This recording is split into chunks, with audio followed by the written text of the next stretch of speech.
खुदा ने हम में से एक एक को खास नेमतें और सिफातें बख्शी हैं। मुझे सिखाने की सिफात दी गई है, पर किसी ने मुझे हमदो सना की अगुवाही करते देखने के लिए टीवी नहीं चलाया।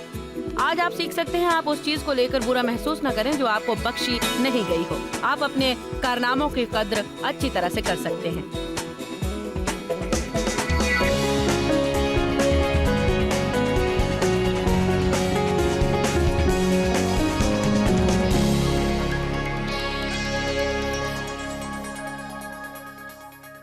मैंने सीखा है कि मुझे उन बातों पर तवज्जो देने की जरूरत नहीं है जो मुझ में ठीक नहीं है, और फिर एहसास बदतरी और मलामत में हर वक्त नहीं रहना है। मैं खुद को नहीं बदल सकती, खुदा ही मुझे बदल सकता है।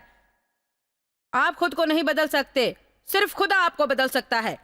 बाइबल फरमाती है कि हम तब बदलते हैं जब हम उसके कलाम को लगातार पढ़ें और उसकी छवि को देखने लगें। कलाम आईने की तरह है, हम उसमें झांकते हैं और देखने लगते हैं। आप बाइबल को बगैर अपनी गलतियों को देखे बिना नहीं पढ़ पाएंगे।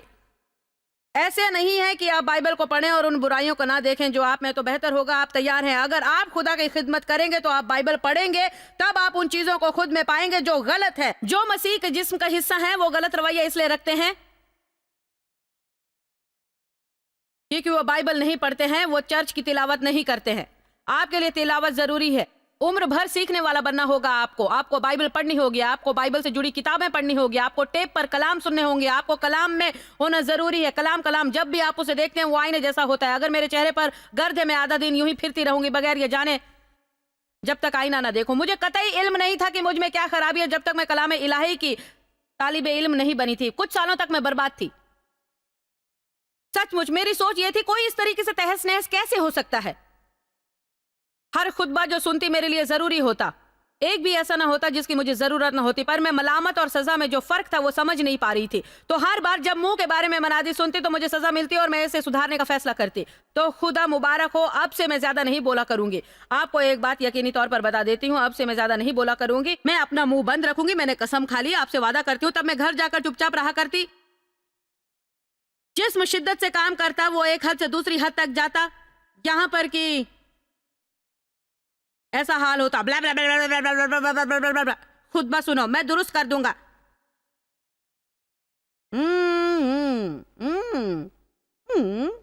फिर मेरे घर वाले बोलते तुम्हारा मसला क्या है, और मैं तब सोचा करती बहुत हो गया। आप किसी को खुश नहीं रख सकते। अगर आप ज्यादा बोलेंगे तो उन्हें अच्छा नहीं लगता, अगर आप कुछ नहीं बोलते तो उन्हें अच्छा लगता है। मसला ये था कि मैं खुदा को अलग कर रही थी। अगर जिंदगी की किसी गलती की हमें सजा मिलती है तो हम ये मंसूबा नहीं बनाते कि हम खुद को कैसे बदलेंगे। हम सीधे खुदा से जाकर कहते हैं तू सही है, मैंने देख लिया, मैं मानती हूँ, मैं कबूल करती हूँ, मैं इसका कोई बहाना नहीं बनाऊंगी और मैं चाहूंगी कि तू मुझे बदल दे।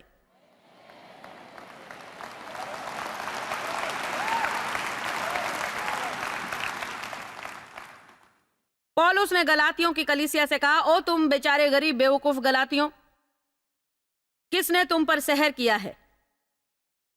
जादू टोने के जरिए तुम्हें रूहुल खुद्स किस तरह नवाजे गए? क्या तुम्हारे कुछ करने से या फिर सिर्फ तुम्हारे इस यकीन से ईमान ले आने पर? वो बोले जी, ईमान ले आने पर। आज मैं आपसे पूछती हूं, आपने मसीह को कैसे कबूल किया?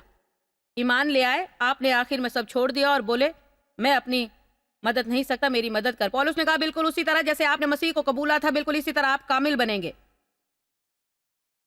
ईमान से जद्दोजहद करके नहीं। खुदा निजात के वक्त आपकी तरफ फुटबॉल नहीं फेंकता और कहता है अब इसे गोल में डाल दो। कई लोगों को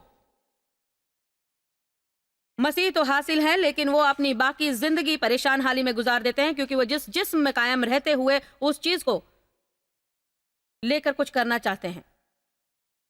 अब आप रूह खुद से मिलजुल कर रह सकते हैं, पर जब खुदा आपकी जिंदगी की किसी चीज पर उंगली रख देता है तब उसे बदलने की कुदरत पैदा होती है, क्योंकि वो आपकी मलामत नहीं करता, वो आपको सजा देता है। जब सजा देता है वो उसमें से आपको निकालता है। जब शैतान आपकी मलामत करता है तो वो आपको उसके तले दबा देता है। जरूरी है कि आप मलामत और सजा के बीच जो फर्क है वो जाने, जो मैं नहीं जानती थी। मैं जाती और खुतबा सुनती तब मुझे बजाय मलामत के सजा का एहसास होता। मैं घर जाती बुरा महसूस करती, बजाय इसके कि शुक्र अदा करूं कि मैंने आईने में झांका और अपने चेहरे पर कुछ मैल देख लिया ताकि उसे अब खुदा के साथ मिलजुल कर साफ कर दूं। जब खुदा किसी चीज की मलामत करता है उससे नफरत न करें, उसका शुक्र करें।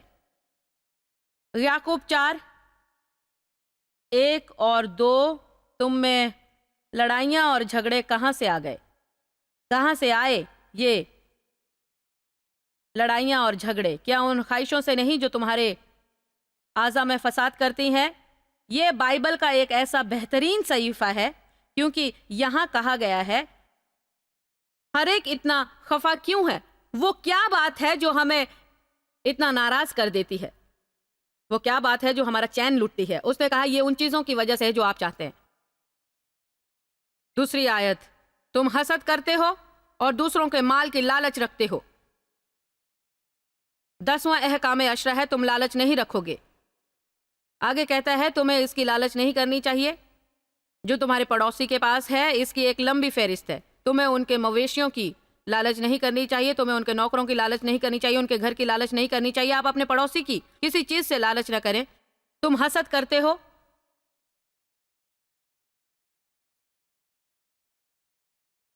और किसी और के माल को देखकर उसका लालच करते हो, दूसरों के माल की लालच करते हो। काश मेरी जिंदगी ऐसी होती, काश मेरे बाल तुम जैसे होते, काश मेरा जिस्म तुम्हारे जिस्म जैसा होता, काश मेरी नई कार होती, काश मुझे वो नौकरी मिलती। छोड़िए भी, काश मैं अपने कपड़े वहां से खरीदती।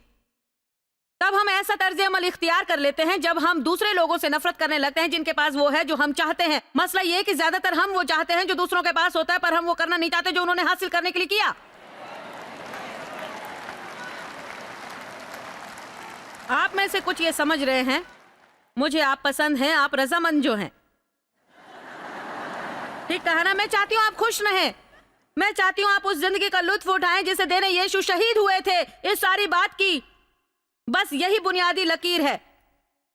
खुदा में लुत्फ ले, जिंदगी का लुत्फ ले, जिंदगी का लुत्फ ले। जो चीजें मैं बता रही हूं वही आपको इस मकाम तक पहुंचाएंगी। अब मैं इस दायरे में हूं जहां मैं अपने आप से लुत्फ अंदोज हूं, मैं खुदा में लुत्फ अंदोज हूं, उन चीजों में लुत्फ अंदोज हूं जो मेरी जिंदगी में है। पर अब मैं उन लोगों को वहां ले जाना चाहती हूं जहां से ये शुरुआत हुई थी। और ये कहने की मैंने यहां पीछे से शुरू किया जब मैं पहली बार मिस्र से निकली और अहद की सरजमीन को देखा। कई सालों तक मैं यूं ही यहां बयाबा में भटकती रही। खुदारा मैं नहीं जानती क्या गलती हो गई, मैं कुछ भी नहीं जानती। जो बातें मैं आपको बताती हूं इनमें से हर एक वो सबब है जो खुदा ने मुझे सिखाया, और मैंने स्विमिंग पूल भर आंसू बहाए हैं। मेरे लिए उस मकाम से जहां मैं हुआ करती थी उस मकाम तक आने में जहां अब मैं हूं आसान ना था। जब मैं छोटी थी तब मैं बर्बाद सी थी। मेरा जिनसी इस्तिसाल मेरे बाप के हाथों लगातार कई कई कई सालों तक होता रहा। मैं ऐसे घर में पैदा हुई जहां का माहौल पूरी तरह गैर मुआफिक था। मेरी शादी उससे हो गई जो पहली बार मेरी जिंदगी में आया, क्योंकि मुझे लगा बाकी के मर्द मुझे अपनाएंगे नहीं। उसके खुद ढेरों सारे मसाइल थे। वो गैर औरतों के साथ घूमता, जालसाजी के जुर्म में वो जेल गया। मैं खुदा को हाजिर नाजिर जानकर सच कह रही हूँ, जब मैं उम्र के शुरुआती 20 सालों में थी मुझे वो एक दिन तक याद नहीं जब मैंने खुद को खुश और महफूज पाया हो, एक बार भी नहीं। मैं सच कह रही हूं। मेरी शख्सियत बिगड़ गई थी, मेरा दिमाग बिगड़ गया था, मेरे जज्बात को ठेस पहुंची थी और मैंने दोबारा शादी कर ली। वाह! देव को 3 हफ्ते लगे। वो बोले तुम्हारा मसला क्या है?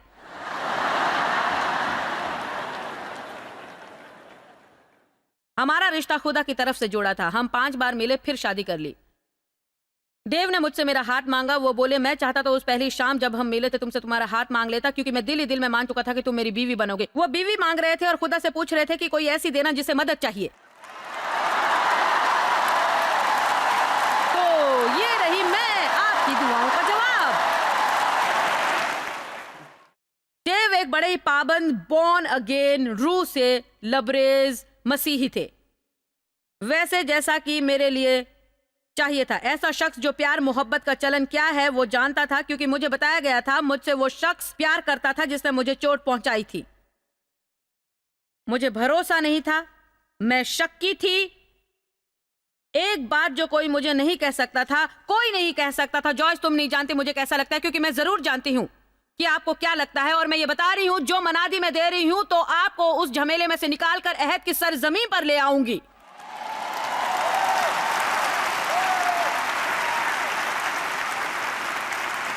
आसान नहीं है। आजादी सस्ते दाम में नहीं मिलती। ये एक तोहफे के तौर पर अता हुई है, लेकिन इस पर चलने के लिए आपकी तरफ से सच्ची साबित कदमी और मुस्तकबिल मिजाजी चाहिए होगी और अपने बारे में सच्चाई का सामना करना चाहिए। किसी और को इल्जाम देना काफी आसान है।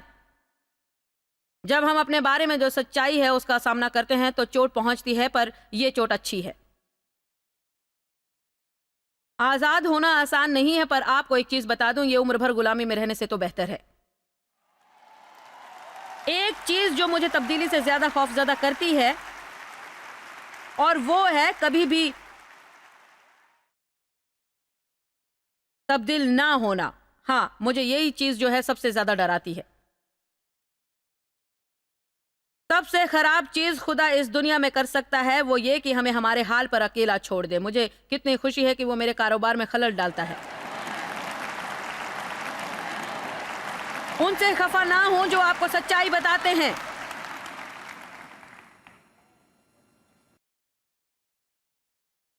आगे वो ये कहता है, तुम हसद और गुस्से की आग में जलते हो और जो चीज चाहते हो वो हासिल नहीं कर पाते हो। वो इत्मीनान और खुशी जो तुम तलब करते हो, जो तुम लड़ते हो और झगड़ते हो, ये बड़ा आसान सा है। ये मेरी जिंदगी को बदल देने वाला लम्हा था खुदा में मेरे आने के बाद। अगर मैं उन 12 चीजों पर तालीम देती जो मेरी जिंदगी में सबसे ज्यादा अहम है, तो ये अगला जुमला उन 12 में से एक होता, क्योंकि मेरी जिंदगी बदली, मेरे तरीकेकार से चीजें बदली। जब मैंने ये पढ़ा, मैंने देखा कि फसाद क्यों है, परेशान क्यों है, लड़ते क्यों है। आप चीजों की जो लालच करते हैं, लोगों के पास जो है, आप वो देखते हैं, आप वो चाहते हैं, आप हसद करते हैं, आप उसे पाने की कोशिश करते हैं, आप परेशान होते हैं। क्यों? क्योंकि आपने मांगा नहीं, इसीलिए पाया नहीं। हमारी जिंदगी में जो मामलात हैं उनके लिए दुआ करनी है और हमें दुआओं की तासीर पर ईमान लाना है। हमें दुआओं की तासीर पर ईमान लाना है। क्या आप यूहन्ना 21:15 से वाकिफ हैं, जहां यीशु ने पतरस से कहा, पतरस क्या तुम मुझसे मोहब्बत रखता है? जी खुदावंद, आप जानते हैं मैं आपसे मोहब्बत रखता हूं। पतरस, क्या तुम मुझसे मोहब्बत करता है? जी खुदावंद, आप जानते हैं मैं करता हूं। क्या तुम मुझसे मोहब्बत करता है? जी खुदावंद, आप जानते हैं। 3 बार पूछने के बाद यह बात पतरस को परेशान करने लगी कि खुदावंद एक ही सवाल किए जा रहे हैं। ऐसा है, कुछ 5-6 हफ्ते पहले एक सुबह जब मैं खुदा की बारगाह में वक्त गुजार रही थी, तब खुदावंद ने मेरे दिल में डाला, जॉयस तुम सचमुच मानती हो कि दुआ में असर है? मैं बोली, हाँ खुदावंद। वो बोले, क्या तुम सचमुच मानती हो कि दुआ में असर है? मैंने जवाब दिया, हाँ खुदावंद, मैं ये मानती हूं कि मेरी दुआओं में असर है। उन्होंने पूछा, तुम सच में मानती हो? मैंने कहा, हाँ मैं मानती हूं, पर जाहिर है उस तरह नहीं जिस तरह मुझे मानना था। तुम कुछ तो कहना चाह रही थी। जॉयस, कोई चीज तुम्हें परेशान ना करे, हर बात के लिए दुआ करो, किसी चीज से मत डरो। हर चीज के लिए दुआ करो, किसी से ना डरो। हर चीज के लिए दुआ करो, किसी से बिल्कुल मत डरो। जिन चीजों को नहीं बदल सकती उन्हें मत बदलो।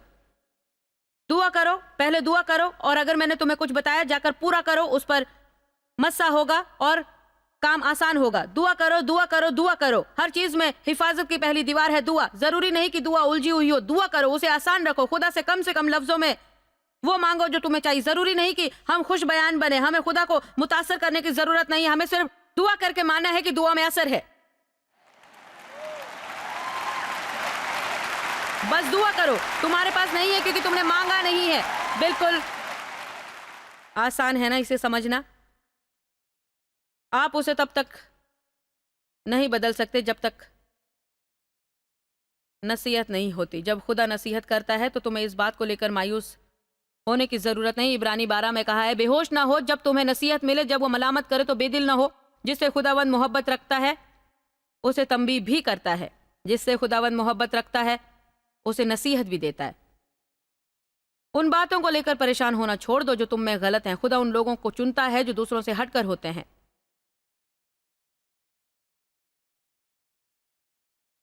ये यीशु के नाम एक खत है जॉर्डन मैनेजमेंट कंसल्टिंग फर्म की तरफ से। जब उन्होंने सुना कि वो शागिर्द तलाश रहे थे, उन्होंने सोचा कि वो उन 12 लोगों को जो यीशु चुन रहे थे वो अपनी राय देंगे। उन्हें डर था यीशु ने कोई भारी गलतियां कर रखी हैं। शुक्रिया यीशु जो आपने उन 12 लोगों के रेज्यूमे हमें भेजे जिन्हें आपने अपनी नई तंजीम को चलाने के लिए चुना है। उन सब ने हमारे इम्तिहानों में शिरकत की और हर एक का जाती इंटरव्यू हमारे साइकोलॉजिस्ट और वोकेशनल एप्टीट्यूड कंसल्टेंट्स ने लिया है। और हमारे अफसरों की यही एक राय है कि उनमें से ज्यादातर ना तो बड़े घरों से हैं, ना तो तालीम याफ्ता हैं, ना तो इस काम के काबिल हैं जो कि आप शुरू करने जा रहे हैं, ना तो उनमें एकजुट होकर काम करने की सलाहियत पाई जाती है। हम सलाह देंगे कि आप ऐसे लोगों की खोज जारी रखें जिनके पास तजुर्बा है, तंजीम चलाने की काबिलियत है और जिन्होंने ये पहले करके दिखाया है। शिमोन पितरस मिसाल के तौर पर उखड़े मिजाज का है। अंद्रियास में लीडरशिप की कोई बात ही नहीं है। वो दो भाई याकूब और यूहन्ना जब्दी के बेटे तंजीम के बजाय जाती मफाद में दिलचस्पी रखते हैं। तोमा में जो नजर आता है उससे उसके तर्ज अमल पर सवाल खड़ा होता है और ये बताना हमारा फर्ज है कि मती को यरूशलेम की बेहतर कारोबारी तंजीम ने ब्लैकलिस्ट करके रखा हुआ है।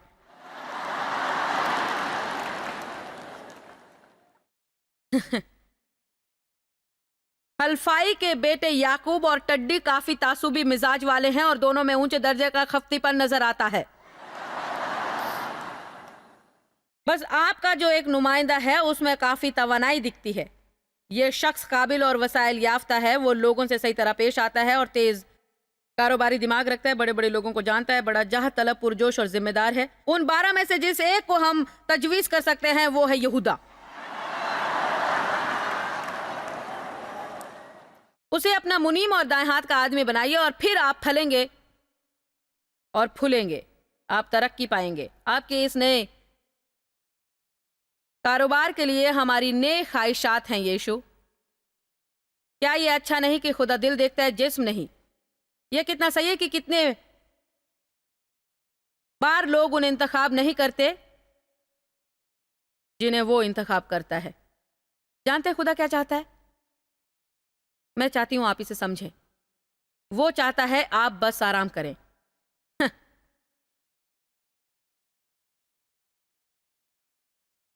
अगर हम मसीही हैं तो हमें तनाव में नहीं रहना चाहिए। इसी तरह हम कलेसिया जाएंगे, इसी तरह हम जाएंगे कलेसिया, इसी तरह हम जाएंगे कलेसिया, सुबह सुबह आराम से।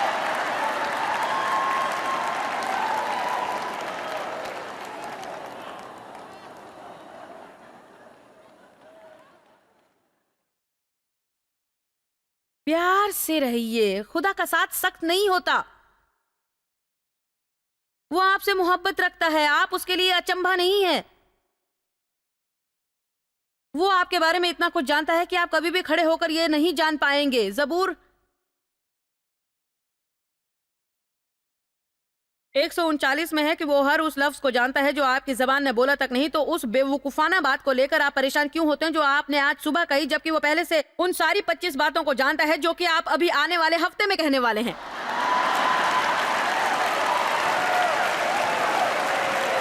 क्या कोई मेरी बात समझ रहा है?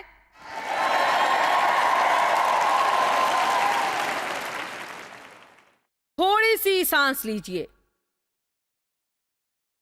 थोड़ा बहुत खुद पर हंसना सीखिए। अपनी कमजोरियों के सबब इतने तनाव में रहना छोड़ दीजिए। ये बिल्कुल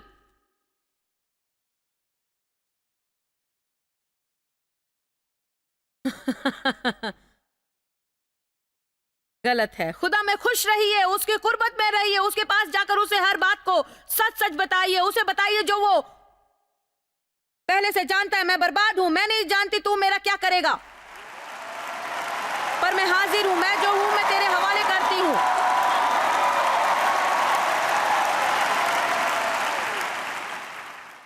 मैं आपको बता दूं, अगर आप ऐसा करेंगे, अगर जो आज आपको ये बशारत होती है, आप इस कदर जुनून की हद तक यीशु से उसकी नेकी के सबब मोहब्बत कर बैठेंगे। ये खुदा से निजी ताल्लुक की बात है। उसने हमें रिश्तों में आने की दावत दी है, ना कि किसी मजहबी सूखी अजीब से इंसानी हाथों से बने कवायद से भरी जगह में जाने के लिए कहा है। वो नहीं चाहता कि हम किसी मजहबी सूखी अजीब सी इंसानों हाथों से बने कवायद से भरी जगह में जाएं।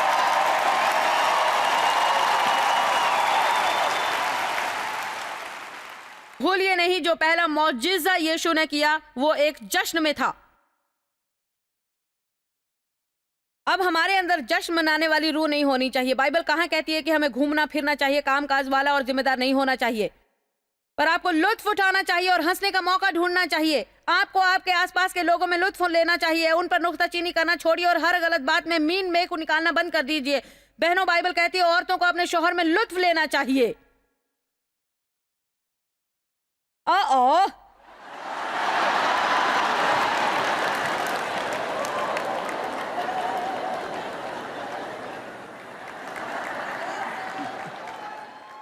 क्या यहाँ कोई है?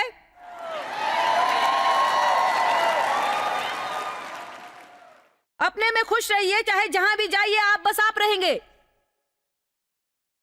आप हमेशा अपने साथ रहेंगे, कभी अकेले नहीं रहेंगे। आप जिंदगी के बाकी साल खुद के साथ रहेंगे। आप खुद से बच नहीं सकते। आप ऐसे किसी के साथ क्यों रहें जो आपको पसंद नहीं। आप खुद को पसंद करेंगे जब आप समझेंगे हमारी अपनी भी अच्छाइयां हैं, हमारी अपनी भी कमजोरियां हैं। हमारे पास वो है जिसमें हम अच्छे हैं, हमारे पास वो है जिसमें हम कमजोर हैं। और आपको उन्हें छुपाने की जरूरत नहीं है, आपको उनसे डरने की जरूरत नहीं है। आप ईमानदारी से उन्हें माने, आप खुदा से दुआ कर सकते हैं उन्हें वो बदले जिन्हें बदलने की जरूरत है। और वो वादा करता है ऐसा करेगा। सब के सब एक साथ नहीं बल्कि जलाल से जलाल तक थोड़ा थोड़ा थोड़ा करके दिन ब दिन। कौन जाने किसी दिन मुझे हर वक्त साथियों के साथ की जरूरत पड़ जाए। मैं नहीं जानती, आप नहीं जानते, आप ये नहीं जान सकते। मैं आसपास के किसी इलाके के सोशल डायरेक्टर या कुछ और बन जाऊं, मैं क्या जानूं। मैं वो सब करने को तैयार हूं जिसलिए खुदा ने मुझे मस्सा किया। पर फिलहाल मैंने इसके लिए मस्सा पाया है, इसी काम के लिए। यही मेरा काम है।